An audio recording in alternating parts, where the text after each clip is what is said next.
Hello friends, मेरा नाम शिखा कुमारी है और आज हम बात करने वाले हैं 42nd कॉन्स्टिट्यूशनल अमेंडमेंट एक्ट और 44th कॉन्स्टिट्यूशनल अमेंडमेंट एक्ट के बारे में। जी हाँ दोस्तों, अगर हम बात करें कि कॉन्स्टिट्यूशनल अमेंडमेंट की यह प्रक्रिया हमने किस देश से लिया, ठीक है, तो दक्षिण अफ्रीका से हमने संविधान में संशोधन की प्रक्रिया को ग्रहण लिया। और हमारे संविधान के भाग 20 में, किसमें, पार्ट 20 में आर्टिकल 368 के तहत, ठीक है, आर्टिकल 368 में संशोधन करने का जो अधिकार है वह दिया गया है संसद को और कुछ मामलों में राज्य के विधानमंडलों को।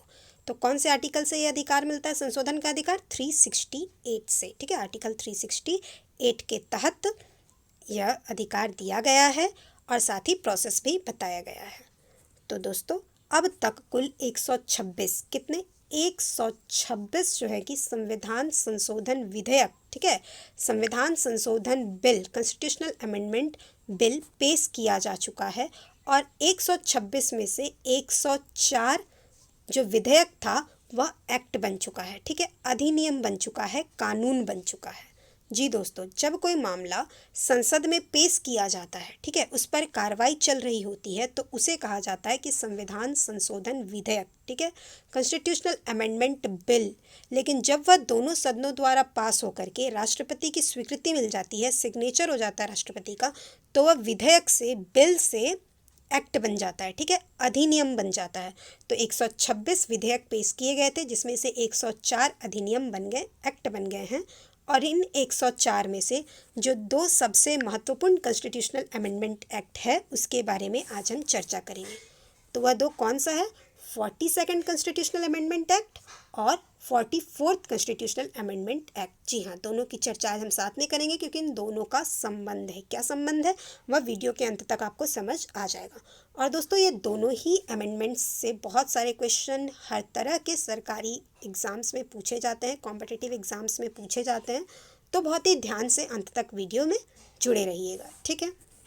अब हम देखते हैं कि हमारा ये जो 42nd कॉन्स्टिट्यूशनल अमेंडमेंट एक्ट है वह कब आया? 1976 में। कुछ याद आ रहा है दोस्तों? 1976, जी हाँ, बिल्कुल सही पकड़े हैं कि इस समय देश में इमरजेंसी लगी हुई थी, देश में आपातकाल की स्थिति थी, ठीक है। और इस आपातकाल के दौरान ही बहुत से कॉन्स्टिट्यूशनल अमेंडमेंट किए गए, जिसमें से एक था 42nd कॉन्स्टिट्यूशनल अमेंडमेंट एक्ट, जिसके तहत लगभग संविधान के सभी भागों में बदलाव किया गया, बहुत से बदलाव किए गए। और यही कारण है कि इस कॉन्स्टिट्यूशनल अमेंडमेंट एक्ट को मिनी कॉन्स्टिट्यूशन, लघु संविधान भी कहा गया। तो कई बार यही क्वेश्चन पूछ लिया जाता है कि मिनी कॉन्स्टिट्यूशन किस कॉन्स्टिट्यूशनल अमेंडमेंट को कहा गया, ठीक है। तो 42nd कॉन्स्टिट्यूशनल अमेंडमेंट एक्ट को मिनी कॉन्स्टिट्यूशन कहा गया, ठीक है। और यह जो है कि मुख्यतः स्वर्ण सिंह समिति के सिफारिशों को लागू करने के लिए था। स्वर्ण सिंह समिति के अध्यक्ष थे सरदार स्वर्ण सिंह, ठीक है। तो स्वर्ण सिंह समिति के सिफारिशों को लागू करने के लिए 42nd संविधान संशोधन अधिनियम आया। और क्या क्या जुड़ा और किन किन बातों में बदलाव किया गया वह देखते हैं। तो सबसे पहले हमारी संविधान की जो प्रस्तावना है, उद्देशिका है, उनमें 3 नए शब्द जोड़े गए। क्या किए गए? 3 नए शब्द जोड़े गए। कौन से 3 शब्द? समाजवादी, पंथ निरपेक्ष, अखंडता। जी दोस्तों, कई बार यह सवाल आता है कि समाजवादी, पंथ निरपेक्ष और अखंडता, इससे किस संविधान संशोधन द्वारा संविधान में की प्रस्तावना में जोड़ा गया? तो आंसर क्या होगा? 42nd कॉन्स्टिट्यूशनल अमेंडमेंट एक्ट द्वारा, ठीक है। इसी के साथ संविधान के भाग 4A में, ठीक है, 4क में मूल कर्तव्य जोड़ा गया। जी हाँ, हमारा जो ओरिजिनल संविधान था, जो मूल संविधान था, उसमें भाग 4 में जो है कि डायरेक्टिव प्रिंसिपल दिया हुआ था, ठीक है, DPSP, नीति निर्देशक तत्व मेंशन किया हुआ था। और 42nd अमेंडमेंट द्वारा इसमें DPSP के बाद, ठीक है, 51A में मूल कर्तव्य जोड़ दिया गया। क्या जोड़ दिया गया? फंडामेंटल ड्यूटीज़ को जोड़ दिया गया। यहाँ एक बात साफ याद रखिएगा कि 42nd अमेंडमेंट द्वारा 10 मूल कर्तव्य, ठीक है, कितने? 10th फंडामेंटल ड्यूटीज़ को जोड़ा गया था 51A में। और प्रेजेंट टाइम में 11 मूल कर्तव्य हैं। तो 11वां कब जुड़ा? 86 अमेंडमेंट द्वारा। किस अमेंडमेंट द्वारा? 86 अमेंडमेंट द्वारा 2002 में। कब? 2002 में। और 42nd अमेंडमेंट जो हुआ था उसमें 10 मूल कर्तव्य को जोड़ा गया था। तो यदि पूछा जाए कि 11वां जो हमारा मूल कर्तव्य है वह कब जुड़ा, तो 86 अमेंडमेंट द्वारा 2002 में। और यदि पूछा जाए कि कब मूल कर्तव्यों को कब जोड़ा गया, ठीक है, तो 10 मूल कर्तव्य कब जोड़े गए थे? 42nd अमेंडमेंट द्वारा। कब? 1976 में। ठीक है, आगे बढ़ते हैं।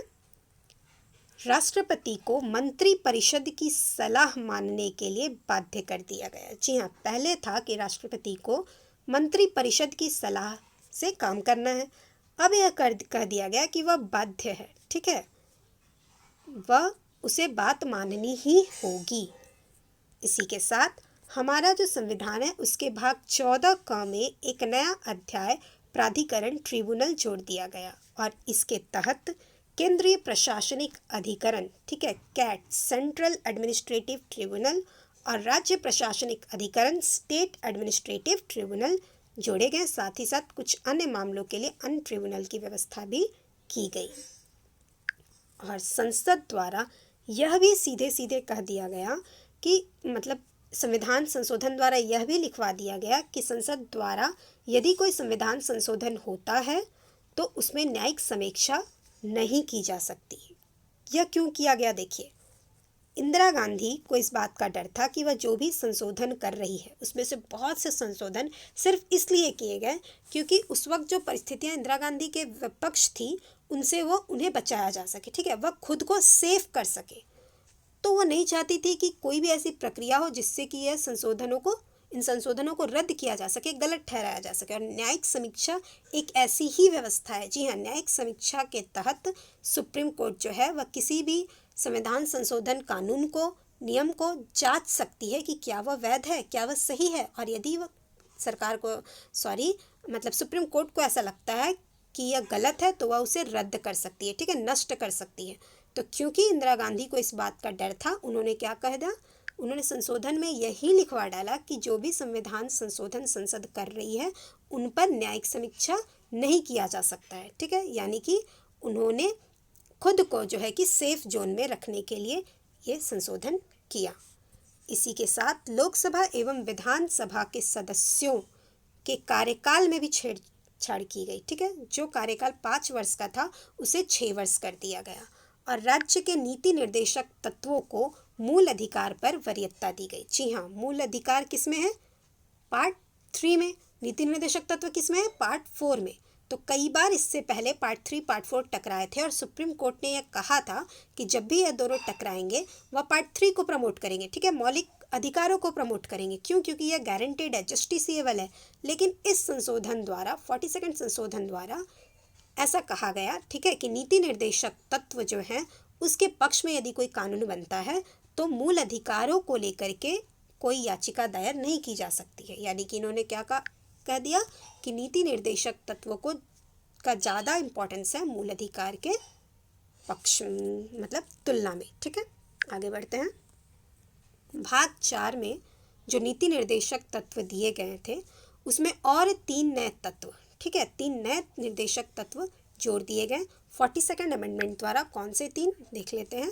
ठीक है, सभी के लिए समान न्याय, ठीक है, इक्वल जस्टिस और निःशुल्क कानूनी सहायता, उद्योगों के प्रबंधन में कर्मचारियों व श्रमिकों की भागीदारी। जी हाँ, मतलब यह एक अच्छा कदम था कि श्रमिकों की और कर्मचारियों की भागीदारी भी जो है कि प्रबंधन में होगी। और पर्यावरण तथा वन्य जीवों का संरक्षण, यह 3 नए तत्व जोड़े गए 42nd अमेंडमेंट द्वारा। किस भाग में? भाग 4 में। तो देख रहे हैं 2 चीज भाग 4 में आया, ठीक है, जोड़ा गया। एक तो 3 नीति निर्देशक तत्व जोड़े गए नए और मूल कर्तव्यों को 51A में जोड़ा गया। ठीक है, याद करते जाइए सभी पॉइंट्स को। साथ ही साथ अनुच्छेद 352 के तहत यह कहा गया कि संपूर्ण भारत के बजाय भारत के किसी एक भाग में भी बस आपातकाल लगाया जा सकता है। पहले ऐसा था कि 352 के तहत जब आपातकाल लगता था तो पूरे भारत में लगाना पड़ता था। ठीक है, भारत का डायग्राम बनाने में मुझे नहीं आता है तो इसलिए मैं सर्कल करके बता रही हूँ। ठीक है, कि यदि इमरजेंसी लगती है तो वह पूरे भारत में लगेगी। ठीक है, लेकिन अब यह व्यवस्था किया गया 42nd अमेंडमेंट द्वारा कि पूरे भारत में इमरजेंसी लगाने की ज़रूरत नहीं है। यदि आवश्यकता हुई तो भारत के किसी एक पार्ट में बस इमरजेंसी लगाई जा सकती है। ठीक है, बात को समझ रहे हैं। पहले क्या था कि पूरे भारत में लगाना पड़ता था, लेकिन अमेंडमेंट द्वारा कहा गया कि सिर्फ एक पार्ट में भी, एक भाग में भी लगाया जा सकता है। ठीक है, केंद्र किसी भी राज्य में कानून व्यवस्था बनाए रखने के लिए, ठीक है, यदि व्यवस्था गड़बड़ाती है तो व्यवस्था को बनाए रखने के लिए सैन्य बल भेज सकती है। ठीक है, आगे बढ़ते हैं। राज्य सूची के कुछ विषयों को निकालकर समवर्ती सूची में डाल दिया गया। तो देखिए, इसे समझने के लिए आपको बताती हूँ कि हमारा जो विधायी खंड है उसके 3 भाग हैं। ठीक है, संघ सूची, राज्य सूची और समवर्ती सूची, और इसके अंतर्गत कुछ विषय दिए गए हैं। जैसे कि संघ सूची के अंतर्गत जो विषय है उसकी संख्या है 100। पहले जब मूल जो संविधान था उसमें 97 था, अब है 100। राज्य सूची में 61 है, 66 था। ठीक है, और समवर्ती में 52 है। ठीक है, तो क्या ये जो विषय है ना, ये क्यों दिए गए हैं? संघ सूची के अंदर यह विषय है, इसका मतलब है कि इन विषयों पर केंद्र सरकार कानून बना सकती है। राज्य सूची में जो विषय है उस पर राज्य सरकार कानून बना सकती है, और समवर्ती सूची में जो विषय है उस पर केंद्र और राज्य दोनों सरकारें जो है कि कानून बनाने का अधिकार रखती है।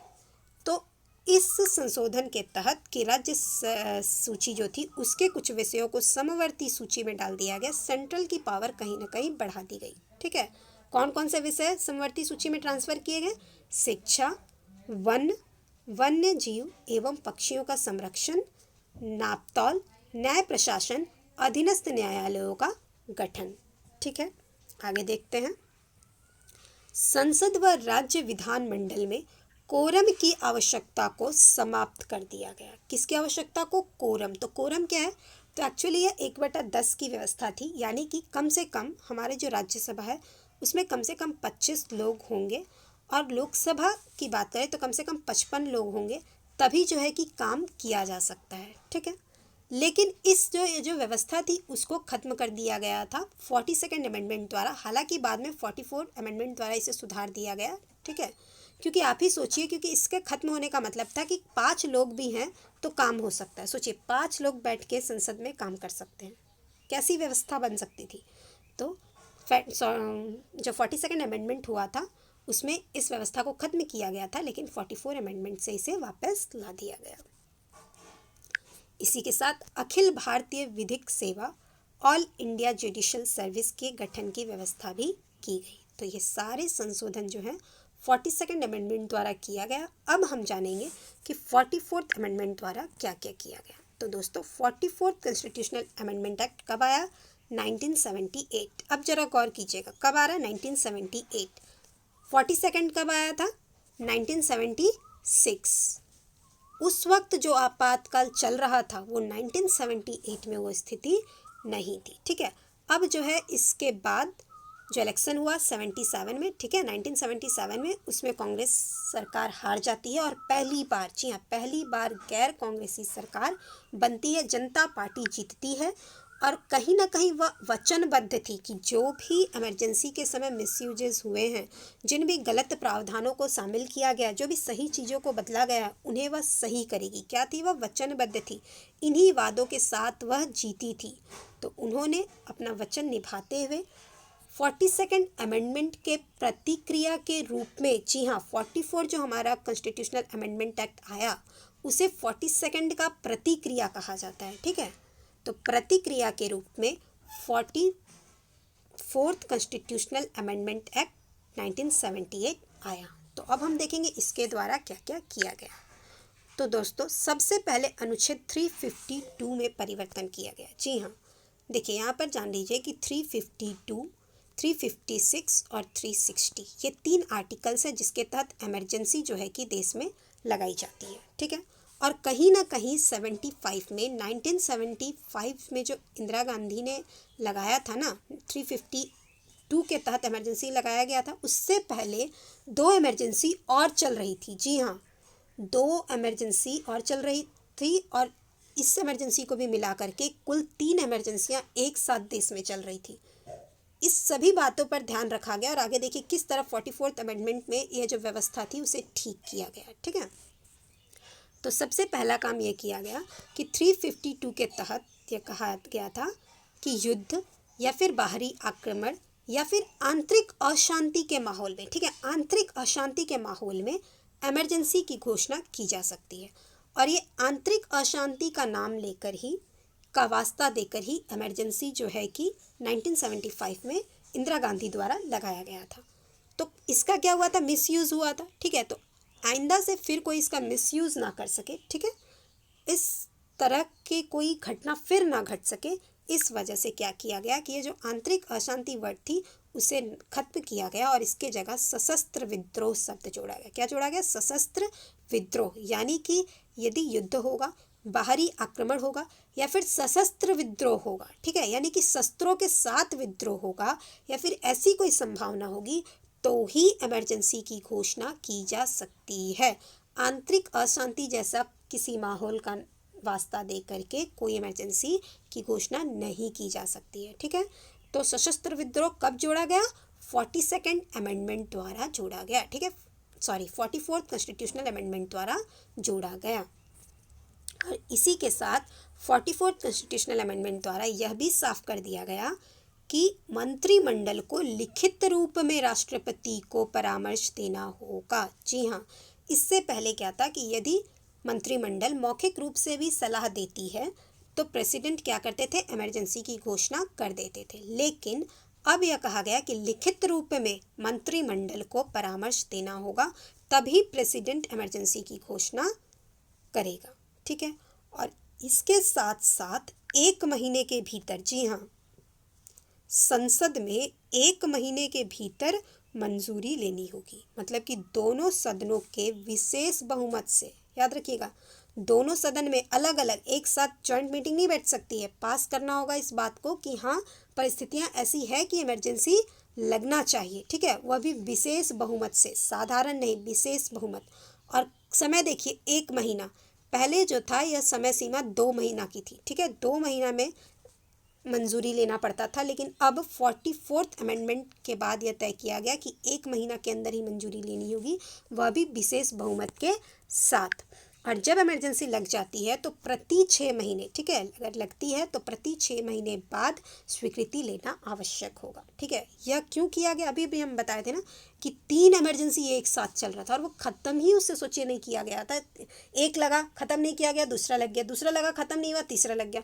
तो ये जो व्यवस्था थी इसे सही करने के लिए यह बदलाव आया कि प्रति 6 महीने बाद यह देखा जाएगा कि क्या अब भी ज़रूरत है या परिस्थितियाँ ठीक हो गई है, इमरजेंसी हटनी चाहिए। यदि स्वीकृति मिलती है कि हाँ परिस्थितियाँ अब भी खराब है और इमरजेंसी बने रहना चाहिए, तभी इमरजेंसी फिर से 6 महीना के लिए बढ़ेगा और फिर 6 महीना बाद फिर से स्वीकृति लेनी होगी। ठीक है, और यह भी साफ किया गया कि अगर समाप्त करना हो इमरजेंसी, आपातकाल की घोषणा को यदि समाप्त करना हो तो केवल साधारण बहुमत चाहिए। ठीक है, साधारण बहुमत से आपातकाल को समाप्त किया जा सकता है। अब आगे देखते हैं कि आपातकाल लगाने के फैसले को कोर्ट में चुनौती दी जा सकती है। जी हाँ, यह कह दिया गया था कि आपातकाल जब लगता है तो उस फैसले को चुनौती नहीं दी जा सकती। ठीक है, कोर्ट में उस बात के लिए नहीं जाया जा सकता है, लेकिन 44th अमेंडमेंट के द्वारा यह अधिकार दिया गया कि आपातकाल का जो फैसला है उसे कोर्ट में चुनौती दी जा सकती है। इसी के साथ राष्ट्रपति को अधिकार दिया गया कि वह मंत्रिमंडल की सलाह को पुनः विचार के लिए कह सकता है। ठीक है, क्या कहा गया था 42nd अमेंडमेंट द्वारा कि वह बाध्य है। ठीक है, जो सलाह आया वह मानना ही है, लेकिन 44th अमेंडमेंट द्वारा यह कहा गया कि एक बार, ध्यान से सुनिएगा, एक बार, ठीक है, बार बार नहीं, सिर्फ एक बार राष्ट्रपति को यह अधिकार होगा कि वह पुनः विचार के लिए कह सके मंत्रिमंडल को। ठीक है, और अगर एक बार के बाद भी वह सेम ही सलाह आता है या फिर जो भी परिवर्तन होकर भी आता है, मतलब एक बार उसे मौका मिलेगा और एक के बार जब वह वापस कर देता है, जब वह पुनः विचार के लिए कह देता है, उसके बाद जो भी सलाह आएगा उसको मानने के लिए राष्ट्रपति बाध्य होगा। ठीक है, एक चांस राष्ट्रपति को एक अधिक बार पुनः विचार के लिए कहने के का अधिकार जो है राष्ट्रपति को दिया गया। इसी के साथ लोकसभा, विधानसभा, का जो कार्यकाल था जिसे 6 वर्ष कर दिया गया था उसे भी ठीक किया गया, दोबारा से 5 वर्ष कर दिया गया। ठीक है, आगे देखते हैं कि उच्चतम न्यायालयों को, ठीक है, सुप्रीम कोर्ट को राष्ट्रपति, उपराष्ट्रपति, प्रधानमंत्री, लोकसभा के स्पीकर, इन सभी के निर्वाचन संबंधी विवादों को निपटाने का अधिकार भी सुप्रीम कोर्ट को दिया गया। ठीक है, संपत्ति के अधिकार, देखिए ज़रा ध्यान से सुनिएगा, ये बहुत ही इंपॉर्टेंट अमेंडमेंट है 44 का। ठीक है, संपत्ति का अधिकार एक ऐसा अधिकार था जो पहले, ठीक है, जब अभी हमारे पास फंडामेंटल राइट्स में नहीं है, पर पहले ये हमें फंडामेंटल राइट्स में मिला हुआ था। ठीक है, अभी यह मात्र एक लीगल राइट्स है। क्या है? लीगल राइट्स है। पर पहले क्योंकि ये फंडामेंटल राइट्स था तो बहुत से केसेस इसको लेकर के आए थे। जब भूमि सुधार कानून के तहत काम सरकार करना चाह रही थी तो लोग यह कह कर के कोर्ट में याचिका दायर कर रहे थे कि संपत्ति का अधिकार उनका मूल अधिकार है, फंडामेंटल राइट्स है, तो उसका उल्लंघन नहीं किया जा सकता है, वो जस्टिसिएबल है, वो फोर्सिएबल है, तो सरकार हमसे हमारी ज़मीन नहीं ले सकती है। ठीक है, तो सरकार को भूमि सुधार को लेकर के जो कानून वह ला रही थी उनको पालन करने के लिए बहुत से बातों का, मतलब बहुत से परेशानियों का सामना करना पड़ रहा था, तो बहुत से संशोधन करने पड़े। ठीक है, संपत्ति के अधिकार को लेकर के बहुत से संशोधन करने की आवश्यकता आन पड़ी, तो 44th अमेंडमेंट द्वारा इस बात को ही ख़त्म कर दिया गया। ठीक है, न रहेगा बास न बचेगा बांसुरी। मैटर क्या था कि ये फंडामेंटल राइट्स है, जस्टिसिएबल है, तो भाई कोई कैसे हमारा फंडामेंटल राइट्स हमसे छीन सकता है, हमारे संपत्ति के अधिकार को छीन सकता है। 44th अमेंडमेंट द्वारा मोरारजी देसाई जी के सरकार ने क्या किया कि इसे फंडामेंटल राइट्स, ठीक है, मूल अधिकार से निकाल दिया। ठीक है, मूल अधिकार से निकाल कर इसे, यानी कि पार्ट 3 से निकाल कर आर्टिकल 300 के तहत रख दिया और इसे मात्र एक विधिक अधिकार, ठीक है, एक लीगल राइट्स बना के छोड़ दिया। मतलब पहले क्या था, 44 अमेंडमेंट से पहले संपत्ति का अधिकार हमारा फंडामेंटल राइट्स था, मूल अधिकार था, और अब यह 44 अमेंडमेंट के बाद मात्र एक लीगल राइट्स बन के रह गया। ठीक है, इसी के साथ मूल अधिकार, ठीक है, हमारे मूल अधिकार में आर्टिकल 20 और आर्टिकल 21 के तहत जो अधिकार हमें मिलते हैं, यह भी साफ किया गया कि इन दोनों आर्टिकल से मिलने वाले अधिकारों को आपातकाल के समय भी, इमरजेंसी के समय भी हमसे छीना नहीं जा सकता है।